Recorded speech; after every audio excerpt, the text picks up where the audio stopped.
So Daniel, still managing that little apartment building on Oak Street? My brother Peter asked, smirking over his glass of wine at our weekly family dinner. Must be exciting, unclogging toilets and chasing down rent checks. I nodded, taking a sip of water while mentally reviewing the 3 major property acquisitions I finalized that morning. The Oak Street building had been my first purchase 8 years ago. A small 12-unit complex that my family saw as proof of my limited ambition. They had no idea it was just the beginning. Someone has to do it, I replied mildly, hiding my amusement as I thought about the luxury high-rise I now owned across from Peter's law office. He paid premium rent there, never suspecting that his underachieving younger brother was actually his landlord. You know, my sister Amanda chimed in, there's still time to do something more substantial with your life. I know a guy at Goldman Sachs who's always looking for analysts. I bit back a laugh, thinking of the meeting I'd had last week with Goldman's real estate division. They'd been practically begging to handle the IPO for my company, Sterling Properties, though they knew it only by its corporate name, not realizing its CEO was sitting at this very table. I'm comfortable where I am, I said, just as I did every week when my family tried to help me find a real career. My father shook his head, disappointment evident in his expression. Son, you had such potential. Graduated top of your class in business school, could have gone anywhere. And you chose to become a small-time landlord. If only they knew that their small-time landlord had parlayed that first apartment building into a real estate empire worth over $800 million. That their supposedly underachieving son now owned most of the prime commercial and residential properties in the city. But I'd learned long ago that sometimes the best success is the kind nobody sees coming. How's the new office building working out? I asked Peter, knowing exactly how it was working out since I personally overseen the recent renovations. Fantastic, he boasted. Corner office on the 30th floor, best views in the city. Though the rent's highway robbery. Some investment group called Sterling Properties owns it, probably some faceless corporation run by greedy executives. I smiled into my wine glass. Sterling Properties was anything but faceless. It was named after my grandmother, the only person who supported my real estate dreams from the beginning. She'd given me the seed money for that first apartment building, believing in me when everyone else thought I was throwing my life away. Did you hear about the new development going up downtown? Amanda asked excitedly. Luxury condos, shopping, offices, it's going to transform the whole area. My firm's hoping to get some of the legal work when they break ground. I heard about that. I replied casually that I actually spent my morning reviewing the final architectural plans. The $200 million development was my biggest project yet, though as far as my family knew, I was still just collecting rent checks on Oak Street. My phone buzzed. A text from my project manager about the development. City Council approved all permits. We can start construction next week. Probably another message about a clogged drain, Peter joked, noticing my phone. The glamorous life of a building manager. I excused myself to take the call, stepping into our parents' elegant garden. Behind me, I could hear my family's voices drift through the open window. Poor Daniel, my mother sighed. If only he'd taken that job at Morgan Stanley after graduation. He could have been someone by now. At least he's honest work, Dad replied. Though I wish he'd shown more ambition. His cousin James just made partner at his investment firm. I smiled, remembering the meeting I'd had with James's firm last month. They'd been pitching hard to handle Sterling Properties' portfolio, never realizing they were presenting to the cousin they pitied at family gatherings. Back inside, the conversation had turned to the city's real estate boom. My family loved discussing property values and development projects, never suspecting that the person driving much of that growth was sitting right at their table. The old Harrison Hotel downtown just sold for $50 million. Peter announced. Can you believe it? Some mystery buyers swooped in and paid cash. I nodded thoughtfully, remembering signing those papers just yesterday. The Harrison would be the crown jewel of my hotel division, once renovations were complete. Must be nice, Amanda said wistfully, having that kind of money to throw around. Meanwhile, Daniel's still collecting quarters from laundry machines. If she only knew about the offshore accounts, the investment portfolios. The properties registered under layers of LLCs. I'd built my empire in secret, using my family's assumptions about me as the perfect cover. After dinner, I drove to my apartment, actually the penthouse of one of my luxury buildings.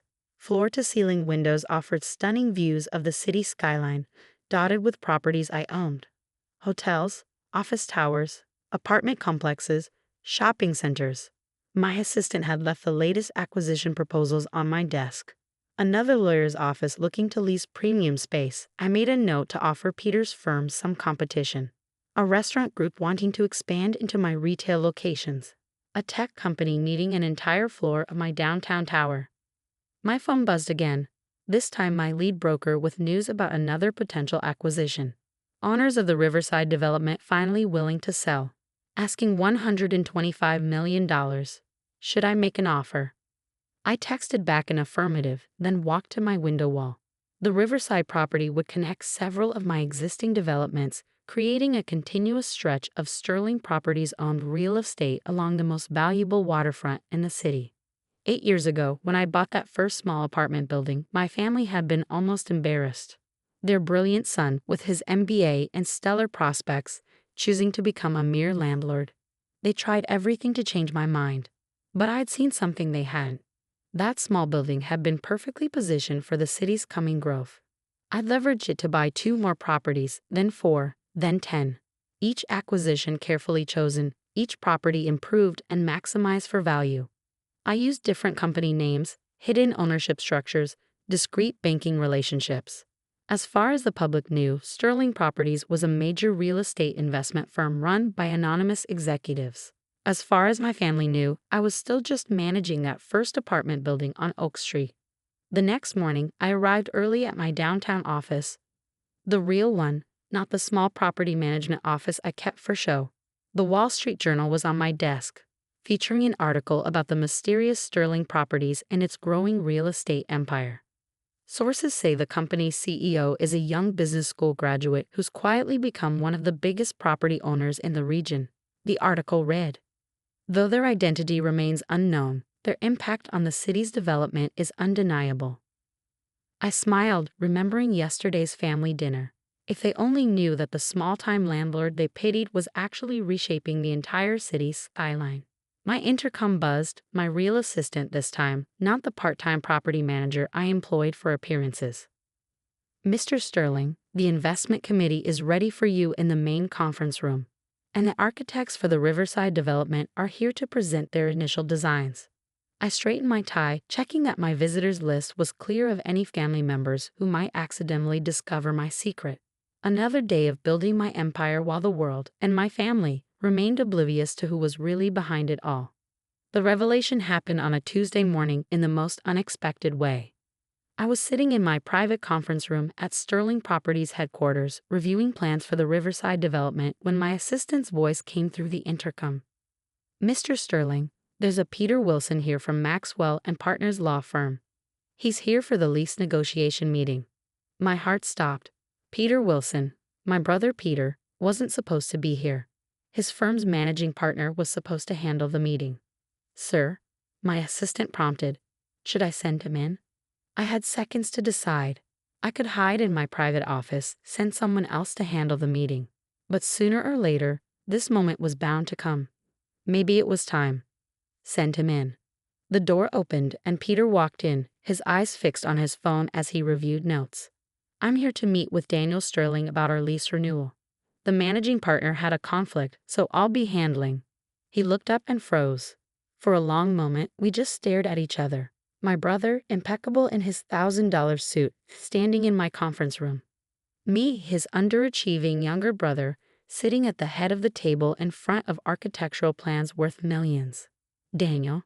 His voice cracked. What are you? Why are you? Hello, Peter, I said calmly.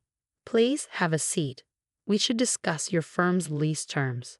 He didn't move. You work for Sterling Properties? Not exactly. I gestured to the nameplate on my desk.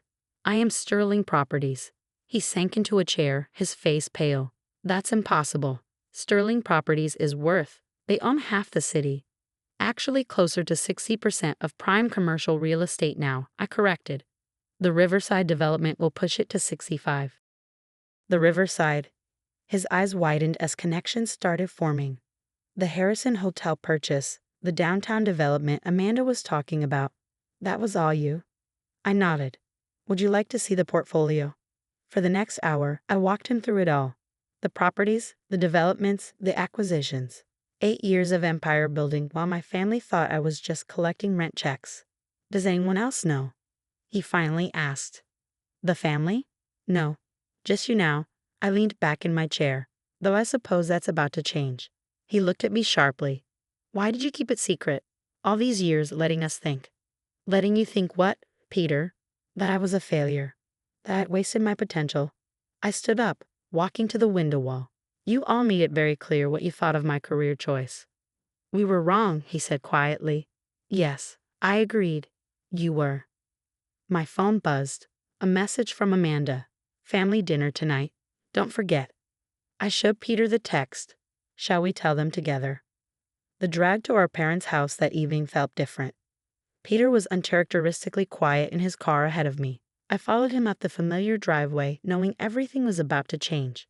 You're late, Mom called from the kitchen. Amanda was just telling us about the new client she landed. She trailed off, seeing our expressions. Is everything okay? Dad asked, looking between us. Peter cleared his throat. You might want to sit down. There's something you need to know about Daniel. Over the next hour, I laid it all out.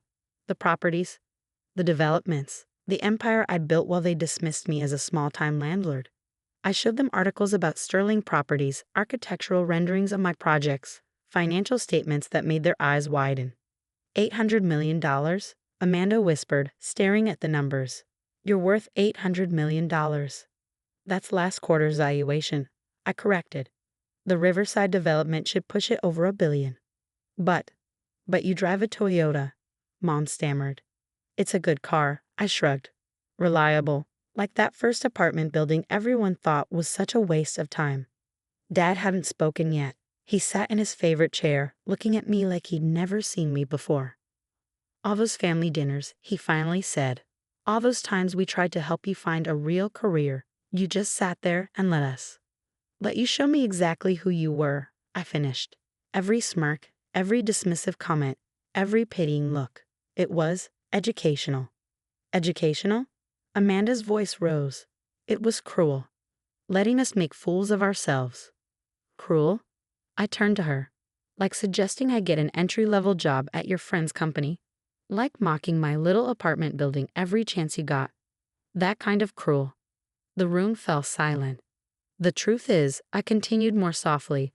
I kept it secret at first because I needed to prove something to myself. But then I saw how you all acted when you thought I was struggling.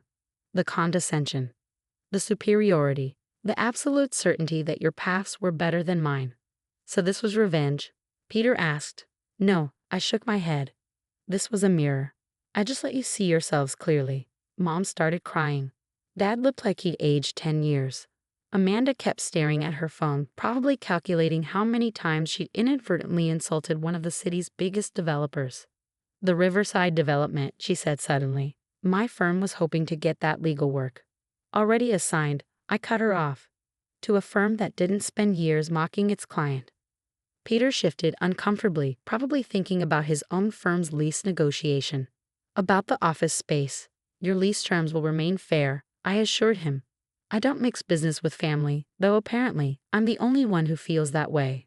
The next few weeks were awkward. My family struggled to reconcile their image of Daniel the landlord with the reality of who I was. They oscillated between apologetic and resentful, not sure whether to be proud of my success or angry at my deception. The local business press had a field day when my identity was finally revealed. Mystery developer unmasked, read one headline. Sterling Properties CEO hidden in plain sight, declared another. My phone filled with messages from relatives who dismissed me for years, now suddenly eager to reconnect. Investment opportunities, business proposals, lunch invitations, all from people who wouldn't have given me the time of day a month ago. I ignored them all. Instead, I focused on what I did best: building, developing, growing my empire. The Riverside development broke ground on schedule. The Harrison Hotel renovation proceeded according to plan. New opportunities arose daily. 6 months after the revelation, I hosted a family dinner at my penthouse. They'd never been there before. Had never even known it existed. Watching them take in the spectacular views, The elegant furnishings, the obvious wealth, I felt no triumph. Only a quiet sadness for all the years wasted on false assumptions and missed connections. I have an announcement, I said as we sat down to eat. Sterling Properties is going public next month. The IPO should value the company at around $2 billion. They had absorbed this in silence. You could have told us sooner, Mom said finally. We're your family. Are we? I asked quietly. For 8 years, you showed me exactly what kind of family you were. Every dismissive comment, every condescending suggestion, every pitying look, that was family. We were wrong, Dad admitted. But you have to understand, we thought we were helping. We wanted you to succeed. No, I corrected him. You wanted me to succeed your way, on your terms, following your paths. You never once considered that I might know what I was doing. And now? Amanda asked. What happens now? I looked out at my city, because it was my city now, shaped by my vision, transformed by my work. Now, I said, we start over. But this time, we do it honestly. No more assumptions. No more judgments. No more trying to force each other into boxes we've created. And the company? Peter asked. Will continue to grow, but not through family connections or favors. Success should be earned, not inherited. They nodded slowly, finally understanding. Today, Sterling Properties is worth over $3 billion. We own properties across the country, developing communities, shaping skylines, building something lasting. My family? We're building something too. Something harder than real estate empires, but more valuable. Real relationships based on truth and mutual respect rather than appearances and expectations. Peter's firm still leases office space in my building, but now he negotiates directly with my team, no special treatment. Amanda's firm occasionally handles legal work for smaller projects, earned through competitive bidding. Mom and Dad are learning to be proud of what I've built, not what they wished I'd built. And me. I still drive that Toyota, still visit that first apartment building on Oak Street, still remember the lessons learned while building an empire in secret. Because sometimes the biggest successes aren't the ones you can see in a skyline. Sometimes they're the ones that teach you, and those around you, what really matters.